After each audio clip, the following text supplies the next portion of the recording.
One of the things that really irritates me, that bothers me in Fuego, is something that I continuously see each and every day as I grow up, as I try to pay attention to the things that I used to really look forward to watching and listening. And now I can only shake my head and try to understand how much dreck we have to endure every day. And I'm not saying have to, but you get what I'm saying.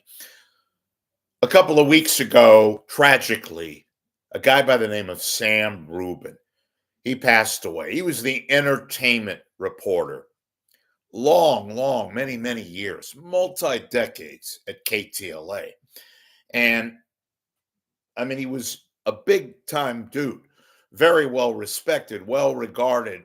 He had access to some of Hollywood's biggest mega people, mega stars, the executives, the people behind the scenes, the people that were really in tune with the business of show business. The reason why I bring him up today is the fact that I miss this guy. Never met him, was a big time observer, watched him many a times, and I realize how huge both Sam Rubin, who died in his sleep tragically, and KTLA was and still very much is. And I bring up KTLA because KTLA still exists, has some of the greatest people, you know, that are on the LA airwaves. Too bad San Francisco is in the minor leagues when it comes to stations like KTLA. And what do I mean by that? I've often used the words chops and acumen and an appreciation that I have. It's not weird, it's not crazy, it's an acknowledgement of the fine art of people who work not only in front of the camera, but the people who work behind the camera. The anchors, the reporters, the assignment editors, the writers, the producers, the directors. And KTLA, even in its today's stage, is still a magnificent television station. Their old LA, kind of reminds me of the old days of KGO.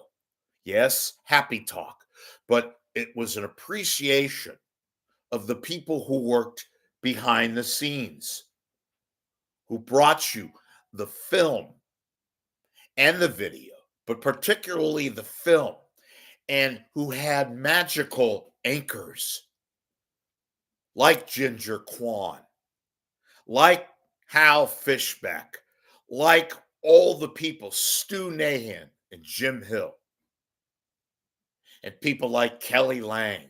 Now, some of those folks didn't work at KTLA. The reason why I bring up KTLA is KTLA has that, what I call that old LA sort of mystery, that panache, very much similar to what the LA Times used to be when Otis Chandler owned the LA Times. It was that old LA style of journalism. We used to have it here in the Bay Area, no longer. And Sam Rubin, who lost his life way too early, guy was in his mid 60s, who understood the business and was enjoying himself, loved the fact that he was working and doing a great job, had all the access, was able to convey how much he appreciated being on the air. Again, I bring up KTLA, where he spent his career and made the way and paved the way for shows like Entertainment Tonight and Inside Hollywood to dawn the airwaves. And KTLA was very much at the forefront of it.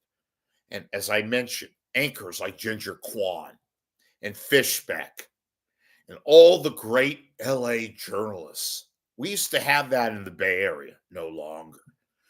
KTLA still to this day has the chops, has the news people, has the anchors.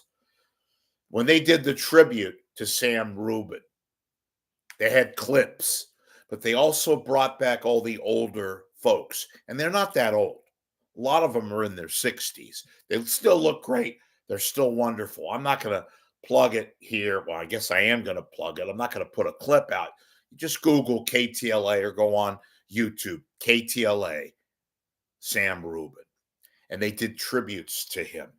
He was huge, just a wonderful person. Guy had kids and all that. It's just a tragedy. But KTLA people did a tribute to him, many, many tributes. And they put these stools right there on the news set. And they just told stories. There wasn't any kind of phoniness.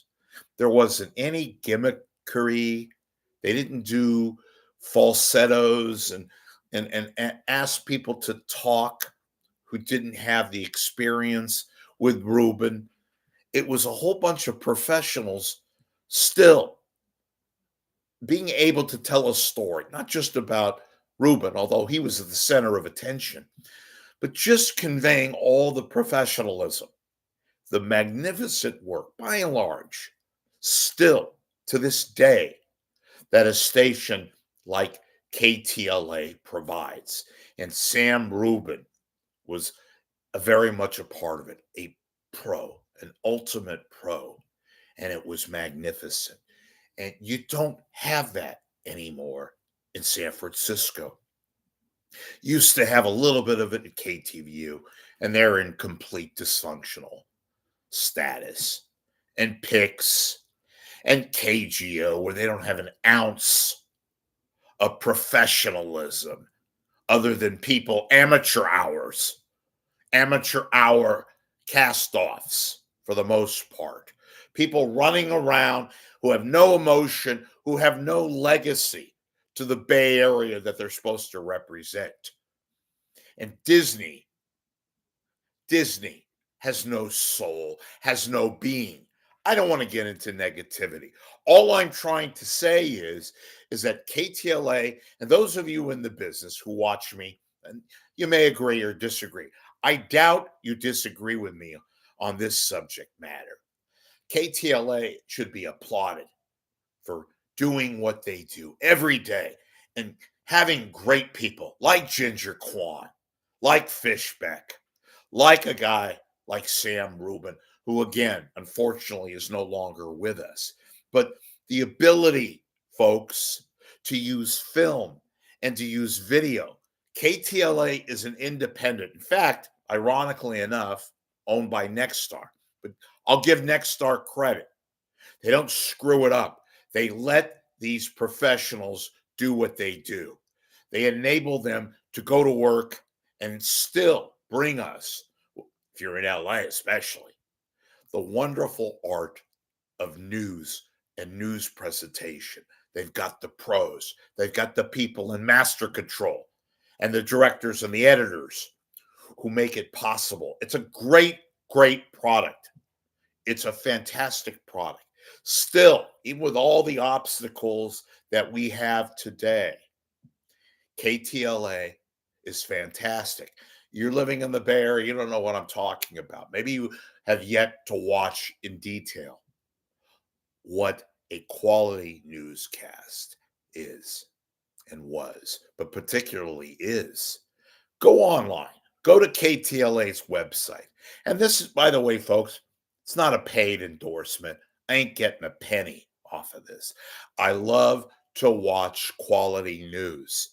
And ironically enough, it took the death of Sam Rubin. I began watching more of KTLA because I wanted to look at how professionals, still to this day, how good people and quality craftsmen go about their business of showing us, the news consumer, what it takes to be professional, what it takes to bring forward a quality newscast. And KTLA is one of those old-fashioned virtue kind of stations. We still have that. Unfortunately, we don't have that in the Bay Area, but we do have it around. New York's got a few. Chuck Scarborough's still there in New York, and there's people around, various markets. But I still love KTLA, one of the quality stations, people that are really solid to this day. One last moment about Rubin. When he passed, they brought all the people who worked with him, and they brought some KTLA heavyweights. I mentioned Ginger Kwan, and they told stories. As I indicated, they put these stools on the set, and some of their anchors today talked with the great anchors of yesterday, and they exchanged, obviously, stories, which are fantastic. Go online, go to YouTube right here, and maybe I'll put up a quick one. Maybe I'll put up, but I don't want to get in trouble. But if you just put KTLA and Sam Rubin, they have many, many tributes, but there's just one where these anchors, and there's like six of them, are talking and exchanging stories about Rubin and about KTLA in general. It's really, really a terrific show to watch. I appreciate it because it brings back what this profession is all about. The people who still work at it, who still care about their craft, who still love what they're doing. And despite all the obstacles of the internet today and gadgetry, you know what, folks? Human interaction, genuine sincerity, realness, chops, and yes, good old fashioned acumen still exists. I endorse KTLA. They're still one of those old fashioned, old school stations, and you got to watch them to see what I'm talking about.